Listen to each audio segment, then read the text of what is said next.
Hello everyone, welcome to NCERT novel. आज हम लोग यूपी असिस्टेंट टीचर में प्रैक्टिस पेपर करेंगे सेट 18। इसके बाद लास्ट पेपर एक बचा है, तो ये 50-50 क्वेश्चंस जल्दी जल्दी फिनिश कर देते हैं। बहुत ज़्यादा एक्सप्लेन नहीं करेंगे आज क्योंकि पेपर बहुत करीब है। तो नंबर ऑफ़ क्वेश्चंस यानी कि 50 क्वेश्चंस आप लोगों के एक बार नज़र से निकल जाने चाहिए। वो भी तैयारी होनी होगी, वो आप लोग की हो गई होगी। चलिए स्टार्ट करते हैं। फर्स्ट क्वेश्चन है, पंचायती राज प्रणाली में पंचायत समिति किस स्तर पर गठित की जाती है? तो ये खंड स्तर पे यानी कि ब्लॉक लेवल पे गठित की जाती है पंचायत समिति। और पंचायत समिति किस में होती है? 3 टायर सिस्टम में होती है। ठीक है, जो किसके रिकमेंडेशन पे बना था? बलवंत राय मेहता। ठीक है, इसके बाद नेक्स्ट देखते हैं, भारत में दल बदल अधिनियम कब पारित किया गया? ये 1985 में किया गया। 52nd कॉन्स्टिट्यूशनल अमेंडमेंट था ये, 52nd कॉन्स्टिट्यूशनल अमेंडमेंट। और ये शेड्यूल कौन सा था? शेड्यूल था आपका 10। ठीक है, देखिए इसके साथ ही हम मिसलिनियस टॉपिक जो करंट अफेयर्स में दो, जहाँ पर कम करंट अफेयर्स के क्वेश्चन आने होते हैं वहाँ पे वो ज़्यादा उनकी चांसेस रहते हैं आने के। तो वो 6-7 टॉपिक हैं, तो उसको जो है हम अभी अपलोड कर रहे हैं एक एक करके। तो उसमें अभी हमने बुक्स ऑथर्स अपलोड कर दिया है, इंडेक्सेस कर दिए हैं। अब हम आगे सबमिट कॉन्फ्रेंसेस करेंगे। इंपॉर्टेंट टॉपिक्स की एक प्लेलिस्ट है, वो आपको पहले ही मिल जाएगी चैनल के अंदर, तो उसको ज़रूर चेक कर लीजिएगा। तो उसको अपडेटेड हम 2021 का डाल रहे हैं। तो इस पेपर के लिए 20 वाला भी एक बार देख लीजिएगा और 21 तो बहुत अच्छे से याद कर लेगा। ठीक है, क्वेश्चन 3, भारतीय संविधान में किस अनुच्छेद के तहत संशोधन किया जाता है? संशोधन यानी कि अमेंडमेंट की बात करें 368। ठीक है, सिंपल क्वेश्चन है। भारत के मुख्य निर्वाचन आयुक्त की पदावधि किस उम्र सीमा तक होती है? जो मुख्य निर्वाचन आयुक्त होता है, देखिए या तो वो 6 इयर्स तक काम करेगा, 6 इयर्स के बाद उसे रिटायरमेंट मिल जाएगा, वरना 65 इयर्स। ठीक है, तो जो भी पहले पढ़ता है उसको लेके चलते हैं। हो सकता है बहुत एजेड वो आया हो अपने इस पद पर, तो 65 इयर्स जैसे ही वो हो जाएगा, 6 साल पूरे भी नहीं होंगे तो भी वो रिटायर हो जाएगा। और अगर 6 साल हो जाते हैं, मान लीजिए कम एज का है, 65 ईयर नहीं हुए हैं, तो जो भी चीज़ पहले होगी उसको देखते हुए वो रिटायर कर दिया जाएगा। नेक्स्ट क्वेश्चन है, कौन सी संस्था संवैधानिक नहीं है? मानवाधिकार, राज्य वित्त आयोग, राज्य निर्वाचन आयोग, जिला पंचायत। तो इसे मानवाधिकार जो है ये संवैधानिक नहीं है, ये आपके कॉन्स्टिट्यूशन में नहीं है, इसलिए ये हो जाएगा ह्यूमन राइट्स जैसे कहते हैं। बाकी स्टेट फिनेंस कमीशन और election commission, state election commission और आपका ज़िला पंचायत, ये तीनों ही आपके कॉन्स्टिट्यूशन में आर्टिकल्स हैं, पावर दी गई हैं, तो ये संवैधानिक है। नेक्स्ट क्वेश्चन है, निम्नलिखित राज्यों संघ राज्यों में से कौन पाकिस्तान से सीमा नहीं बनाता है? फिर इसके ऊपर ये राजस्थान पड़ता है, फिर ये पंजाब की बॉर्डर लगती है। ये हिमाचल प्रदेश जो है ये पाकिस्तान से सीमा नहीं बनाता। देखिए बॉर्डर जो टच करते हैं इंटरनेशनल और नेशनल बाउंड्रीज, क्योंकि ये सीमा बनाने वाला ये जो है इंटरनेशनली और नेशनली दोनों पूछे जाते हैं टीचिंग एग्जाम्स में। तो वो वीडियो एक हमने उसी वाली प्लेलिस्ट में बना दिया था, तो उसको भी देख लीजिएगा एक बार, बहुत अच्छे से वहाँ पर समझ में आ जाएगा, मैप के थ्रू बताया है।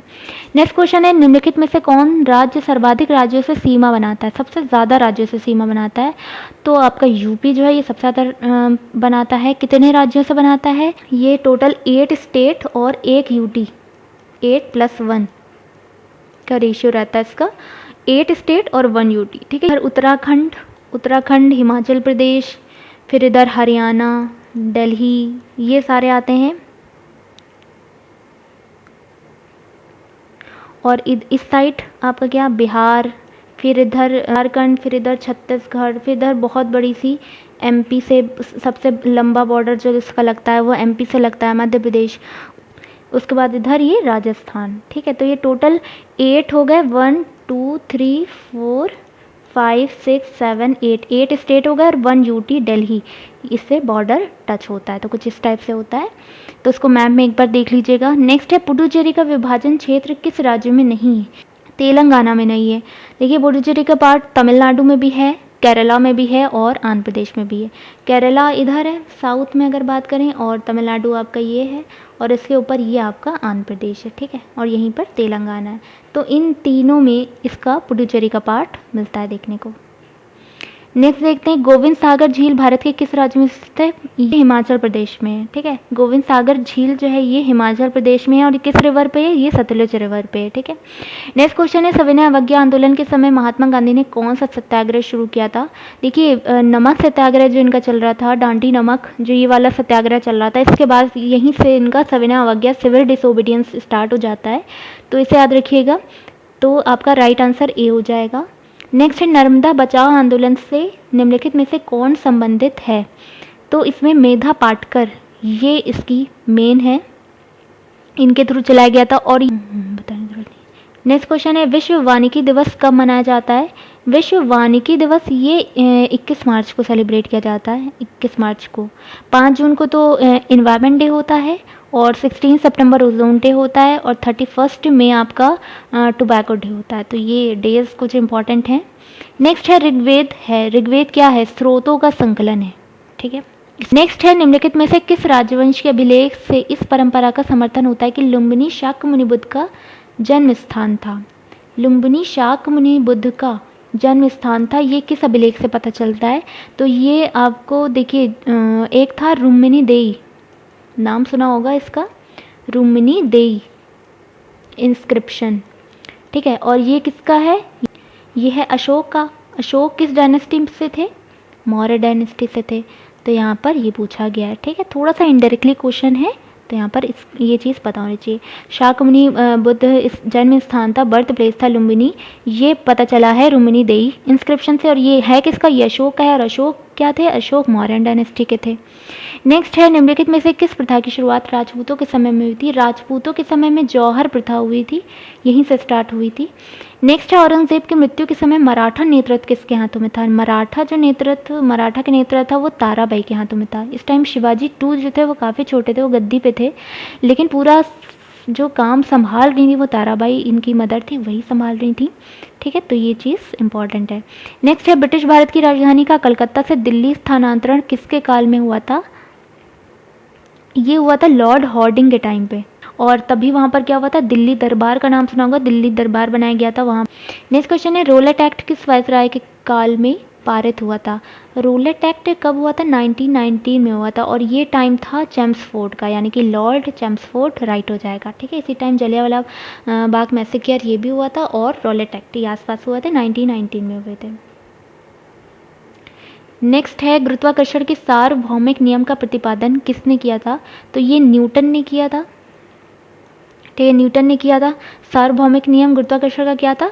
2 बॉडीज़ हैं, उनके बीच में लगने वाला अट्रैक्टिव फोर्स जो होता है वो उनके मासस का प्रोडक्ट, उन दोनों बॉडीज़ के मासस का प्रोडक्ट डायरेक्टली प्रोपोर्शनल होता है उनके बीच लगने वाले अट्रैक्शन फोर्स के, ठीक है। और एक बात बताई थी कि जो इनके बीच की डिस्टेंस होती है वो इन्वर्सली प्रोपोर्शनल होती है उसी फोर्स के डिस्टेंस का स्क्वायर, ठीक है। तो इसीलिए ये फॉर्मूला बनता है फिजिकल टू जशनल का साइन हटता है तो यहाँ पे एक कांस्टेंट आ जाता है, वो होता है हमारा gravitational constant m1 m2 upon r square, ठीक है।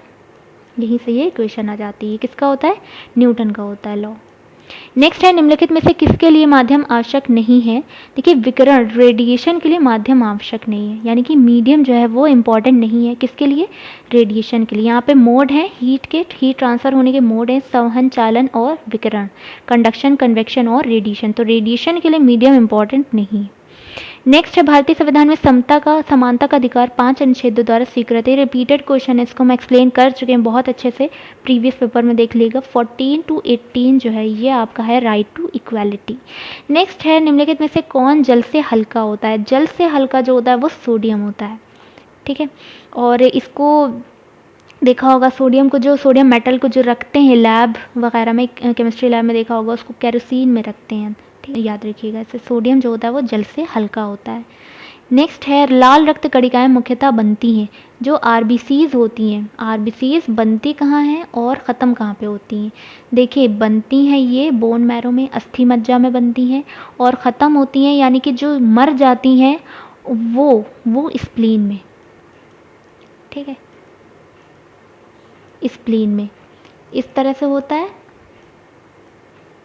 ये आपका स्टमक होता है, ठीक है, इधर आपका ये लिवर होता है, यहाँ पे ये छोटा सा ये क्या होता है? गॉल ब्लैडर होता है, यहीं पे आपकी पैनक्रियाज होता है, ठीक है। इसके अलावा यहाँ पे आपका ये छोटा सा होता है, इसे स्प्लीन कहते हैं। जिसे हिंदी में कहते हैं प्लीहा, यहीं पे जो है ये आरबीसीज डिस्ट्रॉय होती हैं, ख़त्म होती हैं, यानी कि इनकी यहीं पे डेथ होती है। ठीक है, तो ये दोनों ही क्वेश्चन बनते हैं, इसलिए इस डायग्राम के थ्रू हमने बताया है। नेक्स्ट क्वेश्चन है, निम्नलिखित में से कौन सा रोग एक वायरस द्वारा होता है? तो इसमें हेपेटाइटिस हो गया, हेपेटाइटिस बी जो होता है ये एक वायरस के थ्रू होता है। नेक्स्ट है, निम्नलिखित वृक्षों में कौन पारिस्थितिकी मित्र नहीं है? तो यानी कि इको फ्रेंडली नहीं है इनमें से। देखिए यूकेलिप्टस जो है ये इको फ्रेंडली नहीं है, क्योंकि ये जहाँ भी होता है आसपास का जो वाटर लेवल होता है, वाटर लेवल जो होता है वो एकदम कम कर देता है, ये बहुत ज़्यादा एब्जॉर्ब करता है वाटर को, तो उसका लेवल एकदम कम हो जाता है समझ लिए, तो ये इसलिए इको फ्रेंडली नहीं कहा जाता है। नेक्स्ट है, भोपाल गैस त्रासदी से संबंधित यौगिक का नाम था। भोपाल गैस ट्रेजेडी जो हुई थी ये मिथाइल आइसोसाइनेट ये इसमें लीक हुई थी। ठीक है, नेक्स्ट है, नाभिकीय ऊर्जा का उपयोग प्रायः कारक है। नाभिकीय ऊर्जा इसका अगर फैक्टर पूछा जाए तो ये नाभिकीय ऊर्जा में क्या होता है, रिएक्टर होते हैं, और जो ये बड़े बड़े रिएक्टर होते हैं इसको ठंडा करने के लिए, क्योंकि यहाँ पे बहुत ज़्यादा हीट जनरेट होती है, क्या करते हैं वाटर अंदर D2O ये सारी चीज़ें जो है यूज़ की जाती हैं, जिसको हैवी वाटर कहते हैं, तो ये सारी चीज़ें यूज़ की जाती हैं। उसके बाद ये क्या होता है, ये वापस कहाँ पे, ये वाटर जब ठंडा कूलेंट जाएगा और इसको यहाँ पे टेम्परेचर को ख़त्म करेगा, तो जब ये इस बाहर निकलेगा तो ये एकदम हॉट वाटर होके निकलेगा, और ये कहाँ पर जाएगा, ये ऑब्वियसली जहाँ से आ रहा होगा वहीं जाएगा। ठीक है, तो जो भी टैंक नदी रिवर इनको ओपन कर देते हैं इनकी ओपनिंग, और वहाँ पे समझ लिए हॉट वाटर जाता है, तो यहाँ जो ये नेचुरल बॉडी है यहाँ का टेम्परेचर जो होता है ये एकदम राइज कर जाता है। ठीक है, और जब भी वाटर किसी भी वाटर बॉडी का टेम्परेचर राइज करता है तो वहाँ के जो एनिमल्स होते हैं, वहाँ का जो अपना इकोसिस्टम होता है वो बहुत ज़्यादा इफेक्ट में आता है। नेक्स्ट है, अधूरे प्रज्वलन के कारण मोटर कार और सिगरेट से निकलने वाली रंगहीन गैस है। देखिए अधूरे प्रज्वलन के कारण, जब भी अधूरे प्रज्वलन की बात है यानी कि इनकम्प्लीट कंबशन की बात आती है, इनकम्प्लीट कंबशन, तो समझ लीजिए कौन सी गैस निकलेगी, कार्बन मोनोऑक्साइड निकलेगी। ठीक है, कार्बन मोनोऑक्साइड निकलेगी, और कंबशन के बाद दो गैसेस निकलती हैं, कार्बन डाइऑक्साइड और कार्बन मोनोऑक्साइड। जब भी कंप्लीट कंबशन होगा पूरी तरीके से, जब पूरा प्रज्वलन कहें तो आपकी कार्बन डाइऑक्साइड आ गई, जब इनकम्प्लीट कंबशन की बात करेंगे तो ये कार्बन मोनोऑक्साइड की बात आ जाएगी, कार्बन मोनोऑक्साइड। ठीक है, नेक्स्ट है, एक पारिस्थितिक तंत्र में ऊर्जा की मात्रा एक पोषण स्तर से अन्य स्तर में स्थानांतरण के बाद, ये हम बता चुके हैं, जब भी एक लेवल से दूसरे लेवल में जाती है एनर्जी लेवल होता है वो कम होता है। ठीक है, हमेशा कम होता है, तो घटती है। नेक्स्ट है, इकोसिस्टम में उच्चतम पोषण स्तर प्राप्त होता है। सबसे ज़्यादा जो पोषण स्तर प्राप्त होता है वो होता है ओमनिवोर्स को। ठीक है, ओमनिवोर्स सर्वाहारी जो कि वेजिटेरियन भी होते हैं और कार्निवोर्स भी होते हैं। देखते हैं जीएसटी किस तरह का कर है। जीएसटी इनडायरेक्ट टैक्स है। ठीक है, देखते हैं भारत में निर्धनता के स्तर का आकलन किया जाता है। रिपीटेड क्वेश्चन है, परिवार के उपभोग व्यय के आधार पर। ठीक है, वहाँ का किसी भी फैमिली का जो भी कंजम्पशन एक्सपेंडिचर है उसके बेसिस पे किया जाता है कि कितनी गरीबी है, निर्धनता का लेवल क्या है। नेक्स्ट है, जनगणना 2011 के अकॉर्डिंग किस भारतीय राज्य में महिला साक्षरता न्यूनतम थी? तो इसका राइट आंसर हो जाएगा राजस्थान। ठीक है, देखिए यहाँ पे जो ऑप्शन है उनके अकॉर्डिंग राजस्थान होगा। वैसे सबसे ज़्यादा फीमेल लिटरेसी की जो दर है वो सबसे ज़्यादा कम है स्टेट की, अगर हम बात करें तो वो बिहार है। बिहार में सबसे कम फीमेल्स लिटरेट है। ठीक है, बिहार हो जाता है, लेकिन यहाँ पे ऑप्शन जो दिया है इसके अकॉर्डिंग राजस्थान है। नेक्स्ट है, मुद्रा वित्तीय मामलों में सरकार का वित्तीय अभिकर्ता और सलाहकार कौन होता है? वित्तीय अभिकर्ता और सलाहकार आएगा आपका आरबीआई। ठीक है, यही इसको सजेस्ट करता है सरकार को फिनेंशियली। ठीक, मॉनेटरी पॉलिसी को रेगुलेट उसको कौन कंट्रोल करता है? आरबीआई करता है। तो ये सारे क्वेश्चन पूछे जाते हैं। नेक्स्ट है, यहाँ पर सुमेलित नहीं है, अदरक, राइजोम, केसर, बीज, अफीम, अफीम की डूडी, सन, तना। देखिए यहाँ पर अदरक, राइजोम तो सही है, ये अफीम, अफीम की डूडी सही है, सन, तना सही है। देखिए केसर बीज ये रॉन्ग है, तो ये इसका राइट हो जाएगा, क्योंकि केसर क्या होता है, बीज नहीं होता है, बल्कि ये जो स्टिग्मा स्टाइल होता है ये होता है, यानी कि वर्तिकाग्र जिसे कहते हैं वो आपका केसर होता है, मिलता है फूलों से, मिलता है फ्लावर से मिलता है, ना कि बीज होता है। ठीक है, तो ये ध्यान रखिएगा। नेक्स्ट क्वेश्चन है, 16 जनवरी 2021 को लॉन्च हुए संरक्षण क्षमता महोत्सव सक्षम 2021 से संबंधित निम्न कथनों पर विचार कीजिए। ये नवीकरणीय ऊर्जा मंत्रालय की एक पहल है। महीने भर चलने वाला यह अभियान पेट्रोलियम संरक्षण अनुसंधान एसोसिएशन यानी कि PCRA द्वारा लॉन्च किया गया है। इसके उद्देश्य उपभोक्ताओं को स्वच्छ ईंधनों की तरफ प्रेरित करना है। तो देखिए इसका 2 एंड 3 बिल्कुल सही है, यानी कि आपका बी ऑप्शन सही हो जाएगा। ये जो पहल है ये आपके पेट्रोलियम और नेचुरल गैस मिनिस्ट्री की पहल है, तो ये इसलिए रॉन्ग हो जाता है, ठीक है। नेक्स्ट है 17 जनवरी 2021 को प्रसिद्ध शास्त्रीय गायक और संगीतकार उस्ताद गुलाम मुस्तफ़ा खान का निधन हो गया। उन्हें किस वर्ष पद्म विभूषण से सम्मानित किया गया था? तो उन्हें किया गया था 2009 में। नेक्स्ट है 9 जनवरी 2021 को 16th प्रवासी दिवस भारतीय दिवस सम्मेलन को आभासी प्रारूप में आयोजित किया गया, मतलब कि वर्चुअली उसको पूरा प्रोग्राम किया गया। इससे संबंधित सही कथन पर विचार कीजिए। तो इस बार सूरीनाम के राष्ट्रपति चंद्रिका प्रसाद संतोषी इस सम्मेलन के मुख्य अतिथि रहे। ये सही है, यही सही है। अब ये सही है तो बाकी सब गलत हो जाएंगे। इस सम्मेलन का मुख्य विषय प्रदूषण कम करने भारत में योगदान था। इस सम्मेलन के समापन सत्र में 5 प्रवासी भारतीयों को प्रवासी भारतीय सम्मान पुरस्कार दिया गया, इनमें से कोई नहीं। ये आपका राइट हो जाएगा। थीम प्रदूषण से रिलेटेड नहीं था, इसका थीम जो था वो था आत्मनिर्भर पे था, ठीक है। आत्मनिर्भर हमें बहुत सही से पूरा याद नहीं है स्टेटमेंट, लेकिन आत्मनिर्भर पे थीम थी इसकी, ठीक। नेक्स्ट है निर्माणाधीन त्रिपुरा बांग्लादेशी मैत्री सेतु किस नदी पर स्थित है? देखिए त्रिपुरा बांग्लादेशी मैत्री सेतु जो है ये फेनी नदी पर है, इंपॉर्टेंट है। नेक्स्ट है 16 जनवरी 2021 को किस राज्य में वन स्कूल वन IAS योजना शुरू की गई? तो शुरू की गई केरला में, ठीक है। वन स्कूल वन IAS ये योजना शुरू की गई। नेक्स्ट है 15-17 जनवरी 2021 के बीच बिहार में प्रथम राज्य पक्षी महोत्सव कलरव का आयोजन किया गया। किस अभयारण्य में ये हुआ? तो ये नागी नकटी पक्षी अभयारण्य में हुआ था। नेक्स्ट है नाटक अभिनेता रीजनिंग स्टार्ट है, नाटक अभिनेता संगीत गोष्ठी, तो ये हो जाएगा संगीतज्ञ। नेक्स्ट है एक विशिष्ट कोड में मैच को NYWYM लिखा जाता है, तो बोर्ड को CMDNI लिखा जाता है, तो प्रिंट को क्या लिखा जाए देख लेते हैं। MMN है, AY है, TW है।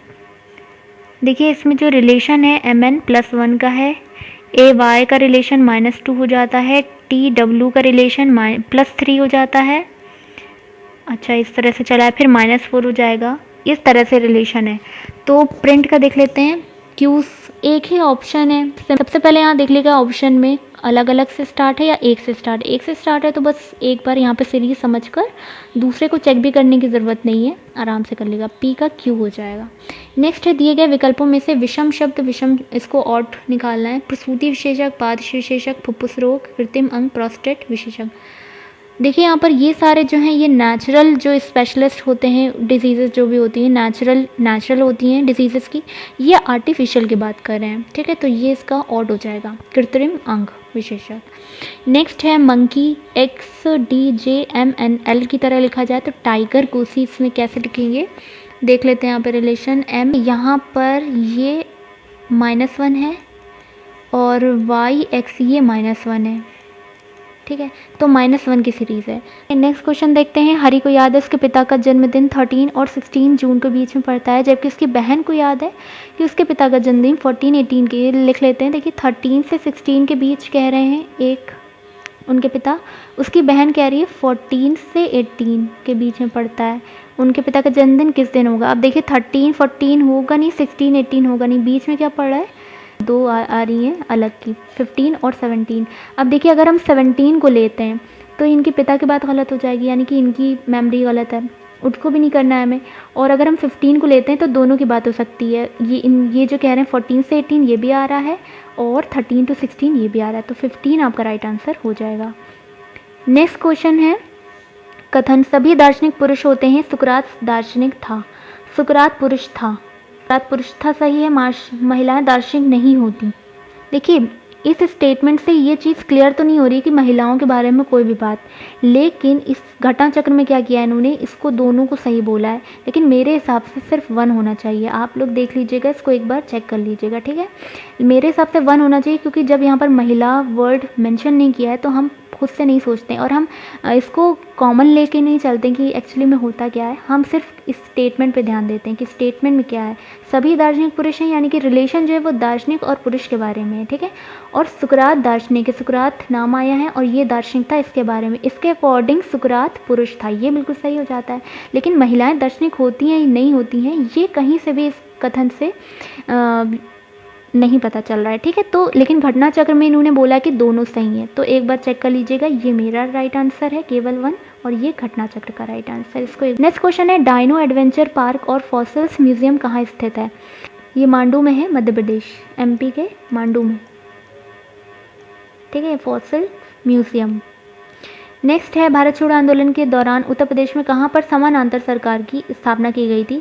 तो भारत छोड़ो आंदोलन के टाइम पे समानांतर सरकार जो बनाई थी वो चित्तू पांडे ने बलिया में बनाई थी, ठीक है, तो ये इंपॉर्टेंट है।